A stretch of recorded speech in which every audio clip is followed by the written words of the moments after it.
look at the NFC North as a whole. So let's get into it. Okay, so we've talked about in previous videos how I feel the Packers really don't get the respect out there that that they deserve. And what I mean by that is, you can take a look at Brian Gutekunst and the job that he has done as general manager. I feel he's one of the best general managers in this league. And yet, when we start talking about, or the league starts talking about the best GMs out there, Brian Gutekunst just seems to be overlooked.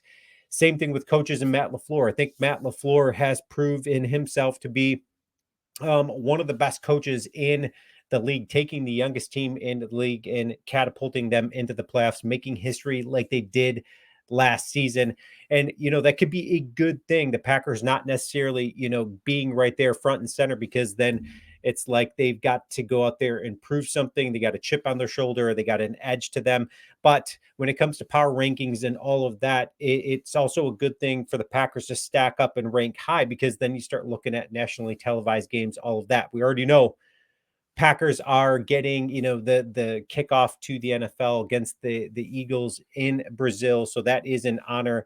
So let's take a look at where the Packers are currently stacked up. Okay, so these are the NFL power rankings right here. As you can see, you got Kansas City, of course, reigning champs right there, number one. Until somebody knocks them off, they're going to be number one. San Francisco right behind them until somebody knocks them off. And we've talked about just in previous videos how if there is a team in the NFC North, I've heard analysts out there talking, there's a team in the NFC North that's going to take and knock down the San Francisco 49ers. It's going to be either Detroit or Green Bay. And both those teams did very well in the draft, improving their rosters and all of that. So let's keep going. The Ravens right there currently, they're ranked third in the NFL, and then right behind them the Detroit Lions. And no surprise there with the Detroit Lions, because they've improved. They needed defensive back help. They do that. They trade up in the draft right ahead of the Packers. I thought they were trading up to take Cooper DeJean ahead of the Packers. They didn't. They take Terrion Arnold. You can make the argument he's one of the better corners in the draft. It's kind of debatable. The Packers, though, go and get a couple of the best out there in the draft, and we could talk about that. But Buffalo right here, that was a shock to me. They had Buffalo ranked fifth, and I don't understand that one. I think Buffalo takes a big step back. And as you can see right here at the top, it shows the Jets moving all the way to 15 there. So the Jets taking a huge step forward, obviously, with Aaron Rodgers coming back. But the Jets roster got a little bit better this offseason too. But right there, you've got the Packers ranked number 6.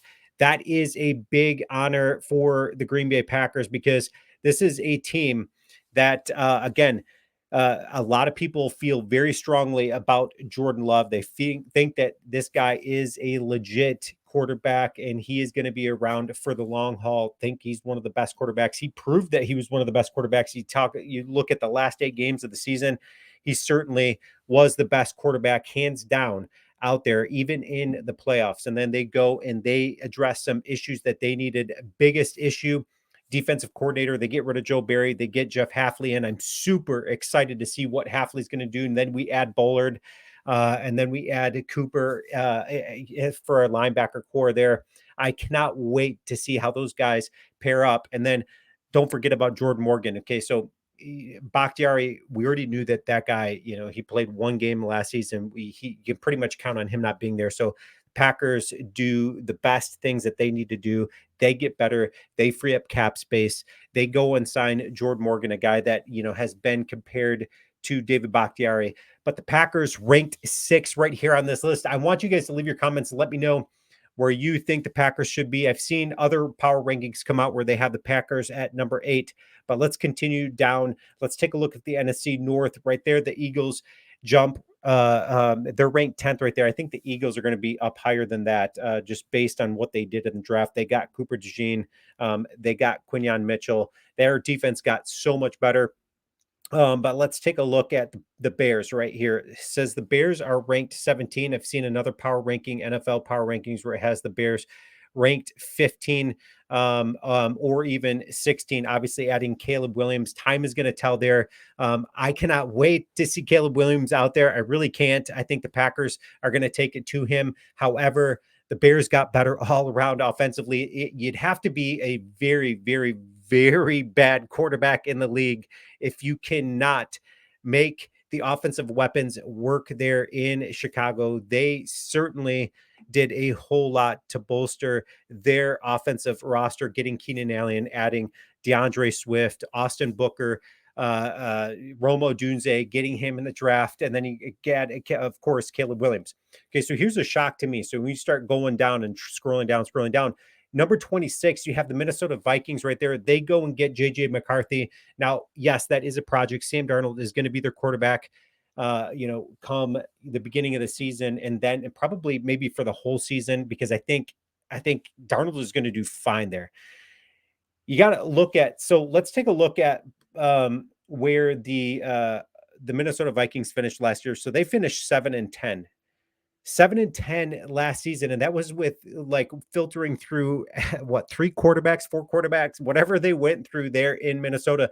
I don't think the Minnesota Vikings are going to be as bad as 26 on this power ranking, because you got the best receiver in the league in Justin Jefferson, and I just think that adding Aaron Jones to that offense, and then you got one of the best tight ends in the league. So Hawkinson there. And then you got a really good, sophomore in Addison. So I do not see the Minnesota Vikings, finishing at 26 in the power rankings there. Again, you take a look at the best division in football, the NFC North, hands down. A lot of people are talking about it. A lot of people agree and are saying that this is going to be the best division in the NFL. So you've got the Lions and the Packers that are going to be just battling it out for first. And then you've got the Bears that are going to be right behind them. And then the Minnesota Vikings, the Bears again. I don't believe in Caleb Williams. However, when you start talking about Caleb Williams in that system, how can the guy not work out? I just don't understand how he couldn't work out in that offensive system. But I do think the Packers are going to be good enough to take this division. I think they're going to take over this division yet again. I think it was a 1 year and done for the Lions being at the top of the NFC North. And then, the Lions did some good stuff. Okay. So the Lions certainly did some good stuff to be reputable and be right there. They're going to be back in the playoffs. Packers are going to be right in the thick of the playoffs. So it's going to be an absolute fun year for the NFL, and the Packers finally getting the respect I feel that they deserve. Packers, ranked 6th or 8th overall in the NFL power rankings. Let me know what you think. Leave your comments. Go Pack Go.